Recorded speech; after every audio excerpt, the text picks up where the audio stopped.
क्या हुआ? कोई संकेत मिला क्या? मिला, किंतु संकेत नहीं, प्रश्न। यदि ये युद्ध जीते तो राज्य श्री राम के चरणों में रख देंगे, है ना?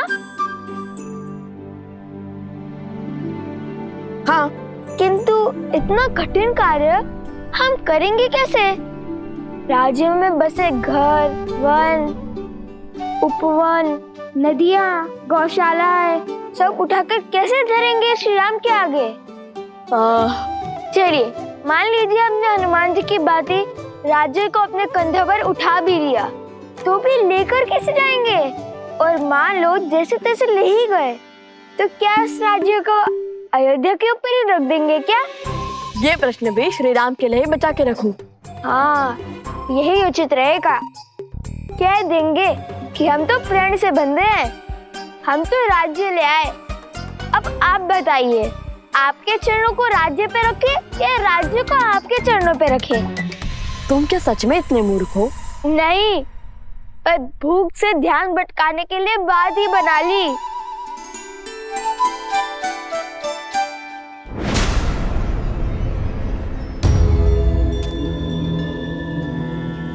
देख रहे हो सोमकरण का दूसरा कुंडल?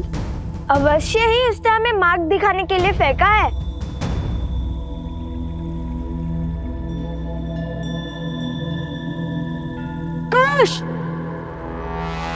भैया, तुमसे भूल हुई है, मैं तो केवल एक ऋषि कुमार हूँ। भयभीत क्यों होते हो? ना मैं तुम्हें मारूंगा, ना खाऊंगा। तुम मनुष्य को खाते हो? एक बार मेरी ओर देखो तो सही, जान जाओगे कि मैं क्या क्या खाता हूँ और क्या क्या करता हूँ।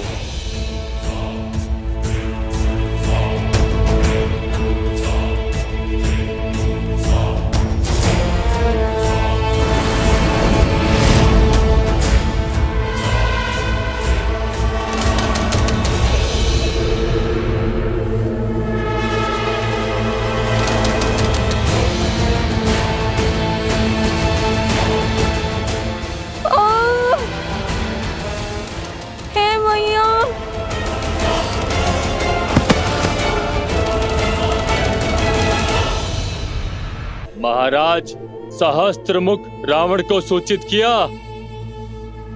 आने दो उन्हें और देखने दो रक्त केतु की शक्ति।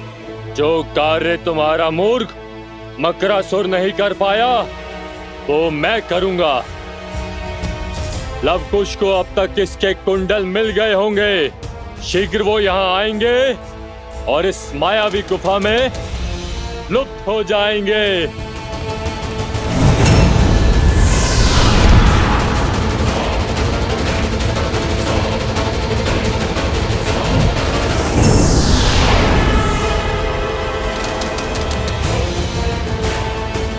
इस गुफा में प्रवेश अपनी इच्छा से होता है, किंतु निकास मेरी इच्छा से।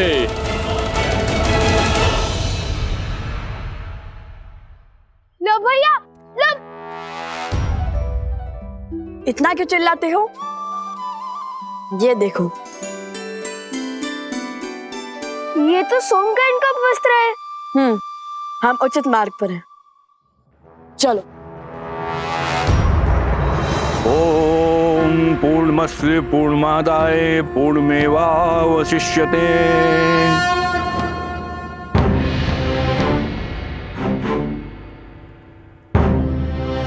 मेरे साथ बोलिए।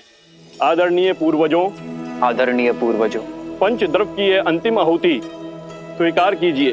पंचद्रव्य की अंतिम आहुति स्वीकार करें। हम इसे सच्चे मन और सम्मान के साथ आपको अर्पित करते हैं।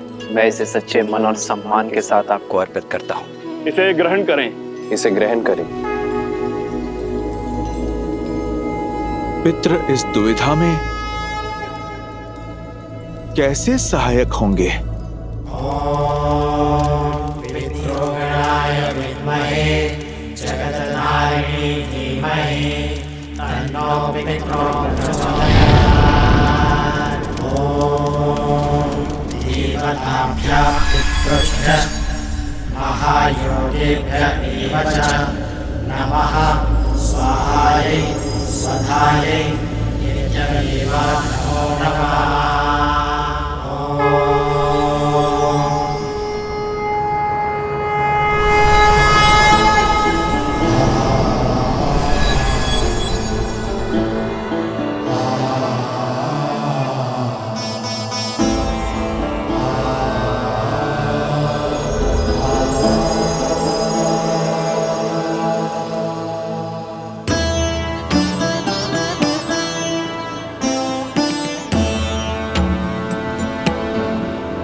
महाराज दशरथ, महाराज अज, महाराज दिलीप, महाराज रघु और सभी इक्ष्वाकु पूर्वजों, अपने वंशजों की प्रार्थना सुनने के लिए धन्यवाद। आपके कुल को आपके मार्गदर्शन की आवश्यकता है।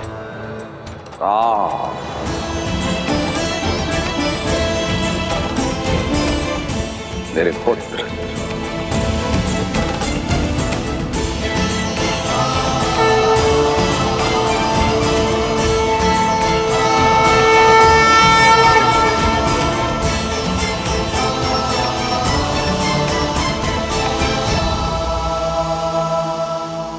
प्रणिपात पिताश्री। आयुष्मान भव पुत्रो। आप सबको भी मेरा प्रणिपात। हम तुम्हारी दुविधा से अवगत हैं और भरत तुम्हारी दुविधा से भी। जो हाल मैं सोच रहा हूं पिताजी, उसकी पुष्टि कीजिए, आप परामर्श दीजिए। इसमें कोई संदेह नहीं कि भरत शासन संभालने के योग्य है और भरत के शासन में अयोध्या एक श्रेष्ठ राज्य बन सकता है। किंतु इस समय आर्यवर्त को उसकी आवश्यकता है जिसने अयोध्या की सीमा के पार जाकर सुदूर दक्षिण तक धर्म और मर्यादा का प्रसार किया है, जिसने वानर जाति को प्रशिक्षित कर इस योग्य बनाया कि वो अधर्मी असुरों को पराजित कर सके। आज अयोध्या को आवश्यकता है धर्म की स्थापना करने वाले राम की। राज्य को प्रगति देना और अपने पूर्वजों को गति देना तुम्हारा कर्तव्य है राम। यदि राम और उसके पुत्र अयोध्या के सिंहासन पर नहीं बैठेंगे तो रघुकुल का सम्मान और हमारा मान तुम्हें हो जाएगा। श्री राम, श्री राम, श्री राम। हम तुम्हारे सभी पूर्वज गति नहीं पा पाएंगे पुत्र राम। हमने तो तुम्हें उचित मार्ग दिखा दिया,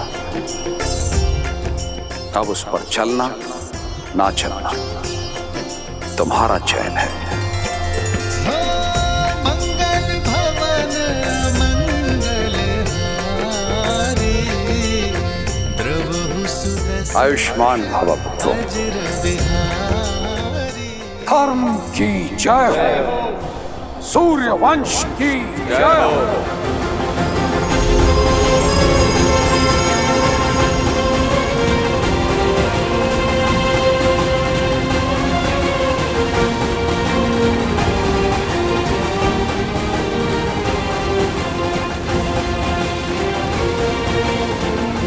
भैया,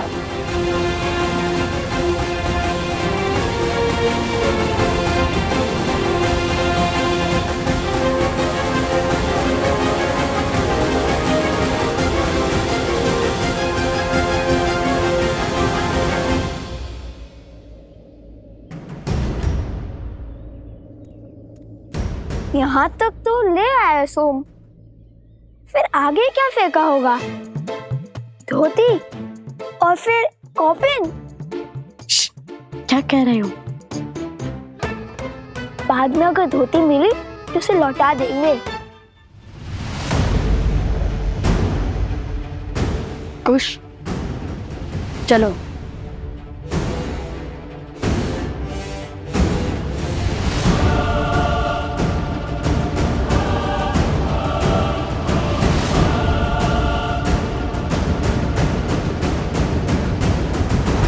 जानता हूं कि तुम परिस्थितियों के पाश में उलझे हुए हो राम, किंतु मनुष्य को अनगिनत कर्तव्यों में से सदा सबसे पहले सबसे महत्वपूर्ण कर्तव्य को प्राथमिकता देनी चाहिए। जो सबसे आवश्यक है वो दायित्व निभाना चाहिए। ये पितृयज्ञ करवाकर भरत ने मुझे अपना कर्तव्य स्मरण करवा दिया है आचार्य। मनुष्य का हर कर्तव्य पुत्र शब्द में छुपा है। जो पुत्र अपने पूर्वजों को पू नाम के भयावह नरक से ना उभारे, उस पुत्र का जीवन अधूरा है। और उसी अधूरे जीवन को पूर्ण करने के लिए आपका दूसरा विवाह आवश्यक है।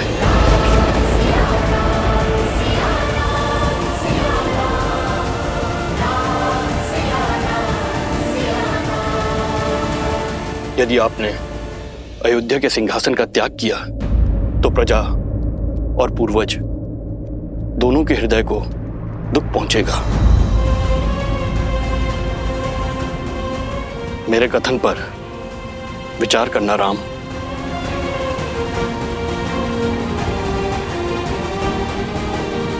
जी आचार्य। कल्याण।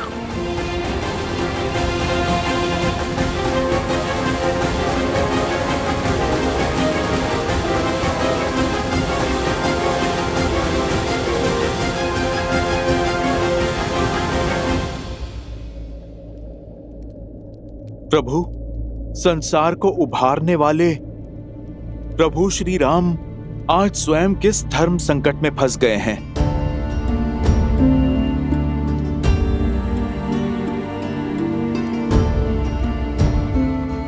ये समय तो आना ही था हनुमान। वास्तविक धर्म युद्ध लंका में नहीं, अयोध्या में है। मैंने अपना कर्तव्य निभाने के लिए सीता का त्याग तो कर दिया, अपने हृदय से सीता को दूर कभी नहीं कर पाया। कारण चाहे जो भी हो, यदि आज मैंने दूसरा विवाह किया तो ये समस्त समाज इसे अनुचित उदाहरण मान स्त्री के विरुद्ध अन्याय करता रहेगा। यदि धर्म की मूरत सीता को अन्याय मिला तो ये समूची स्त्री जाति कभी न्याय नहीं पा सकेगी हनुमान। प्रभु, तब तो सीता मैया को लौटने का अवसर मिलना चाहिए। इतने वर्षों आप दोनों ने जो तप किया, अब उसका फल आपको मिलना चाहिए प्रभु। सोमकरण अवश्य ही भीतर बंदी होगा।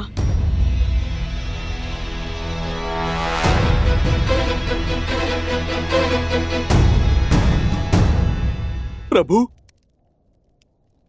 क्या माता को अभी भी नहीं लौटा सकते?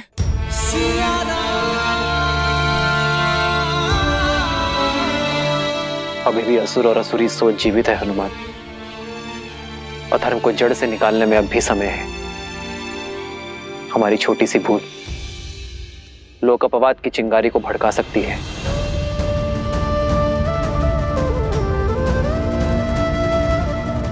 जब तक हम राक्षसी सोच को नष्ट नहीं कर देते, तब तक मैं अपने व्रत और तप से डिग नहीं सकता हनुमान। और तब तक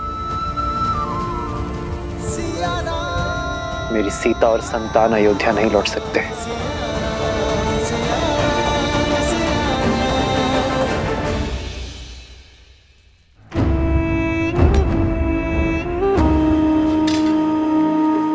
जादू कारता करके 4 पग भी आगे नहीं बढ़ पाओगे। उठो और क्रोधित मत करो मुझे। सिंह समझकर बकरी उठा लाए हो मूर्ख। भूल तो हुई है, फिर सोचा ले आए ही हैं तो उन तक पहुंचने की सीढ़ी ही बना लेंगे। अद्भुत। अब तनिक मकरासुर की योजना स्मरण कराना मुझे। कौन क्यों हो? बोलो। सीता को बंदी बनाकर लव और कुश को अपने पास बुलाएंगे। यही तो समस्या है असुरों की। अहंकार में चूर होकर बुद्धि से ही मुख मोड़ लेते हैं, विवेक का उपयोग ही नहीं करते। बस, मैं कोई साधारण असुर नहीं हूं जो संसार से दूर नदी के तल में जीवन बिता रहा हूं। मैं रक्त केतु हूं जो आज उन बालकों का संहार करेगा, आपके भ्रम को तोड़ेगा। इस मायावी गुफा में एक बार प्रवेश किया तो निकल नहीं पाएंगे वो दोनों, और इस गुफा को बिना दिव्य अस्त्र के भेदना असंभव है। शत्रु पर वार करने से पहले उसकी पहचान जान लेना आवश्यक है, रक्त केतु।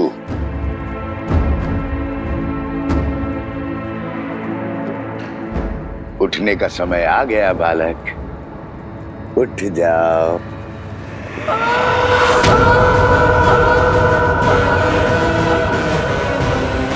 ये तो सोमकरण की ध्वनि है। कुश, वो अवश्य ही भीतर है। तो उस ओर जाकर देखो, और हाँ, केवल संकेत की भाषा में बात करना।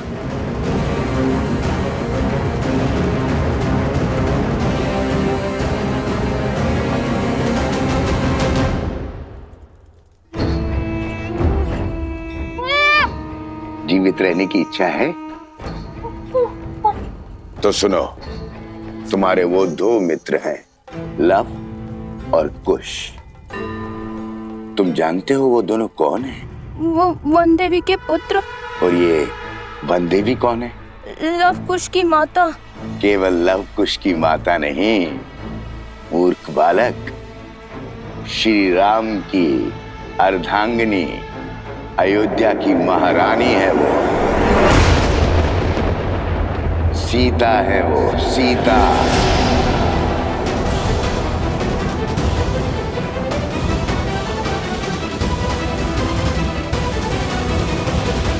अब यदि मेरा कहा मानोगे तो जीवित छोड़ दूंगा, अन्यथा नहीं नहीं नहीं नहीं नहीं।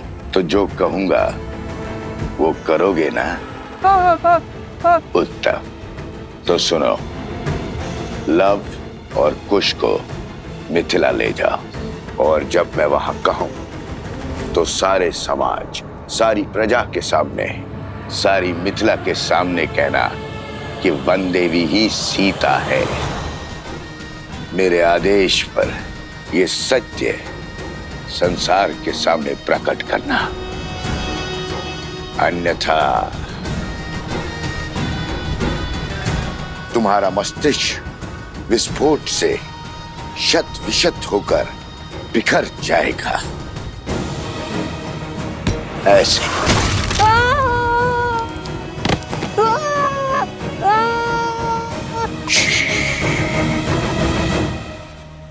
चिल्लाओ मत। सोमकन, जा, तुम मुक्त हुए। जैसा कहा वैसा ही करना। जाओ।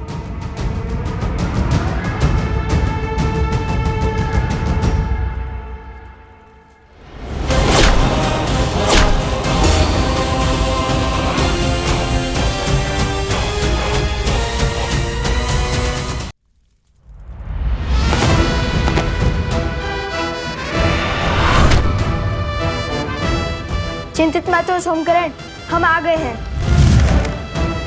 तुम क्यों आ गए?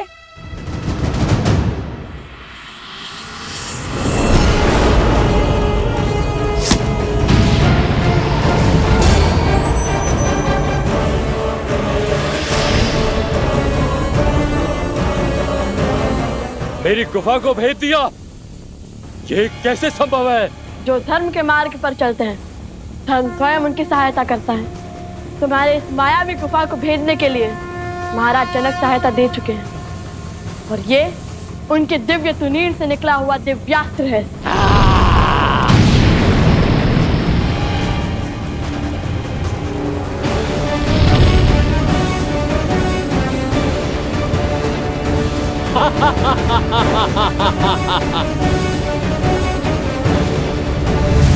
उतर।